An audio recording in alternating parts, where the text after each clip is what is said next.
मैं तेरी अर्धांगिनी भाग 6। शिवराज सुनील की बात का जवाब दिए बिना ही अपनी गाड़ी लेकर वहां से चला जाता है। सुनील खुद से कहता है, मेरी जिंदगी बर्बाद कर ली थी ना तुमने, तो मैं कैसे तुम्हें खुश रहने दे सकता था। अब देखो क्या होता है तुम्हारे साथ। या तो शिवराज तुमसे शादी करेगा ही नहीं, और अगर कर भी लिया तो वह ना तो तुम्हें कभी अपनी पत्नी का दर्जा दे पाएगा और ना ही कभी अपने बेटे शिवांश के करीब आने देगा। जिल्लत भरी जिंदगी हो जाएगी तुम्हारी। मुझे जेल भिजवाकर तुमने बहुत बड़ी गलती की है आराध्या चौधरी। अब देखते जाओ तुम्हारे साथ क्या क्या होता है। इस तरफ शिवराज के कानों में अभी भी सुनील की कही गई बातें गूंज रही थी।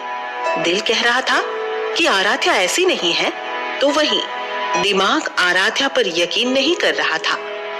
दिल और दिमाग के इस जंग में शिवराज बुरी तरह से पड़ चुका था। उसे समझ नहीं आ रहा था कि क्या सही है और क्या गलत।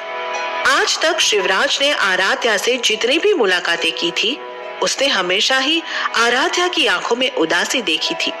हमेशा ही आराध्या का चेहरा भावहीन रहा था। सुनील की बातों से और आराध्या के बिहेवियर से शिवराज बुरी तरह उलझ चुका था। इसी उधेड़-बुन में शिवराज आराध्या के घर पहुंच जाता है। गाड़ी पार्क करके शिवराज अंदर जाता है तो देखता है कि सामने ही आराध्या बैठी है और उसके गोद में शिवांश है। आराध्या बड़े प्यार से शिवांश को कुछ खिला रही है और शिवांश भी आराम से खा रहा था। यह देखकर शिवराज बहुत हैरान होता है। शिवांश शिवराज के अलावा किसी और के हाथ से नहीं खाता था, लेकिन यहाँ आराध्या के हाथों से शिवांश को खाता देखकर शिवराज खुश भी होता है और हैरान भी।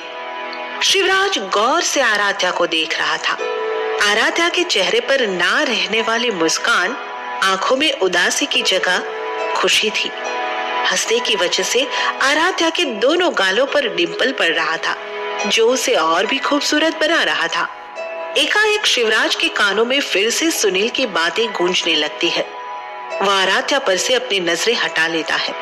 गायत्री जी की नजरें दरवाजे पर खड़े शिवराज पर पड़ जाती है। बड़े प्रेम से शिवराज का स्वागत करती है। जानकी जी शिवराज को आराध्या के बगल में बैठने का इशारा करती है। न चाहते हुए भी शिवराज आराध्या के बगल में जाकर बैठ जाता है। आराध्या इन सब से अनजान शिवांश को खिला रही थी। आराध्या के घर वालों ने आज इतने दिनों बाद आराध्या को खुलकर मुस्कुराते हुए देखा था। आराध्या को मुस्कुराता हुआ देखकर उसके घर वालों को सुकून मिल रहा था। शिवराज की नजरें आराध्या पर ही थी। शिवराज आराध्या के चेहरे को पढ़ने की कोशिश कर रहा था। उसे समझ नहीं आ रहा था कि हमेशा गुमसुम रहने वाली आराध्या आज इतनी खुश कैसे है।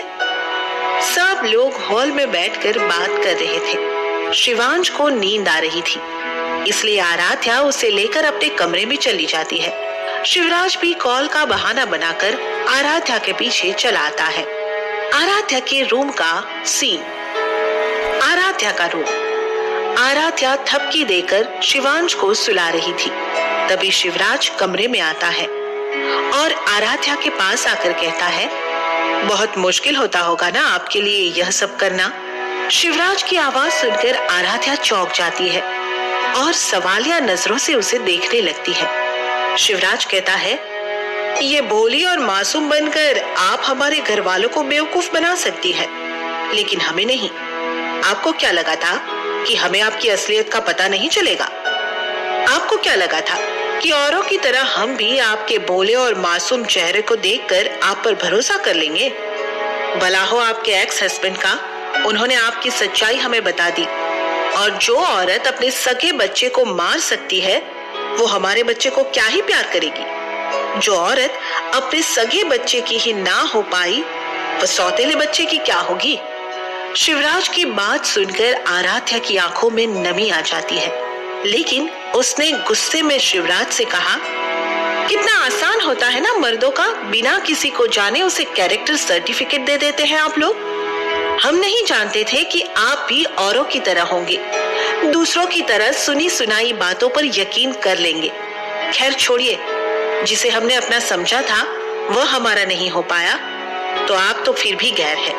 और रही बात अपने बच्चे को मारने की, तो एक औरत चाहे कितना भी स्वार्थी क्यों ना हो, वह कभी भी अपने बच्चे को कोई हानि नहीं करेगी।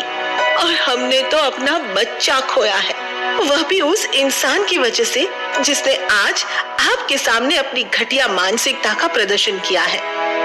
आराध्या की गैर वाली बात शिवराज के सीने में किसी खंजर की तरह चुभी थी। आराध्या कहती है, हम औरों की तरह आपको कोई एक्सप्लेनेशन नहीं देंगे और ना ही हमें एक एक्सप्लेनेशन लेना जरूरी समझते हैं। आपको जो सोचना है सोचिए, जो समझना है समझिए और निश्चिंत रहिए, हम शिवांश को एक अच्छी परवरिश देंगे। शिवांश के मिल जाने से हमें ऐसा लग रहा है कि हमें हमारा खोया हुआ बच्चा मिल गया है। हम शिवांश को हमेशा एक सगी माँ का प्यार देंगे। और हमने पहले ही कहा था आपसे कि हम आपको अपना अतीत बताना चाहते हैं, लेकिन तब आपने कहा था कि यह शादी सिर्फ शिवांश के लिए हो रही है, तो इसे सिर्फ शिवांश के लिए ही रहने दीजिए। इतना कहकर आराध्या फिर से शिवांश के पास चली जाती है और शिवराज वहीं खड़ा होकर उन दोनों को देख रहा था। आराध्या की बातें सुनकर उसे इतना तो समझ आ गया था कि आराध्या से अच्छी माँ शिवांश को नहीं मिल सकती। शिवराज एक नजर उन दोनों को देखकर कमरे से बाहर चला जाता है। बाहर सब शिवराज और आराध्या के रिश्ते के बारे में बात कर रहे थे। महंत जी भी आए हुए थे। वो शिवराज आराध्या की कुंडली मिला रहे थे। शिवराज भी जाकर वहीं बैठ जाता है। महंत जी कहते हैं, अद्भुत, बिल्कुल शिव पार्वती की जोड़ी है। इनके सभी गुण मिल रहे हैं। ये दोनों एक दूसरे के लिए ही बने हैं। महंत जी की बात सुनकर सबके चेहरे पर मुस्कान आ जाती है। शिवराज के चेहरे पर भी मुस्कान थी। दिल और दिमाग की इस जंग में दिल जीत गया था। शिवराज अपने मन में कहता है, हम नहीं जानते कि भविष्य में हमारा रिश्ता कैसा होगा, लेकिन शिवांश को आपसे अच्छी माँ नहीं मिलेगी, यह हम समझ चुके हैं। जानकी जी कहती है, महंत जी, आप इन दोनों की शादी के लिए कोई अच्छा सा मुहूर्त ढूंढ दीजिए। महंत जी अपनी पत्रिका में देखते हैं और कहते हैं, आने वाली शिवरात्रि बहुत शुभ है। आप उस दिन इन दोनों की शादी करते हैं।